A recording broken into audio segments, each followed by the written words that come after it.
আজ এখানে পূর্ব বর্ধমান ডিস্ট্রিক্টের বর্ধমান জিম ফিটনেস জিমের অর্গানাইজেশনে এখানে পাওয়ার ডেডলিফট চ্যাম্পিয়নশিপ হলো পূর্ব বর্ধমান। এখানে এই প্রতিযোগিতায় বিভিন্ন জায়গা থেকে জেলা থেকে ছেলেরা এবং মেয়েরা অংশগ্রহণ করেছে এবং এই অনুষ্ঠানটি পুরোপুরি পূর্ব বর্ধমান ডিস্ট্রিক্ট পাওয়ার লিফটিং অ্যাসোসিয়েশনের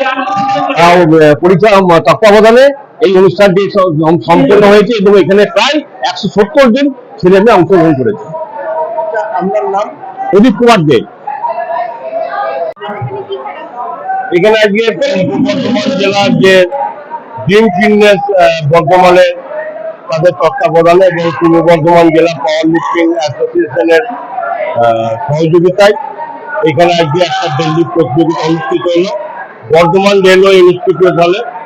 আমরা খুব খুশি যে আজকে এই প্রতিযোগিতায় প্রায় 170-এর উপর ছেলে মেয়ে অংশগ্রহণ করেছে এবং মেয়েদের সংখ্যা ছিল চোখে পড়ার মতো। এখন বডি বিল্ডিং প্রতিযোগিতা চলছে, সবটাই জিম ফিটনেস বর্ধমানের উদ্যোগে হচ্ছে। এখানে পূর্ব বর্ধমান জেলার বিভিন্ন জায়গা থেকে এবং রাজ্য থেকেও অনেক ছেলে মেয়ে আজকের খেলা অংশগ্রহণ করেছে।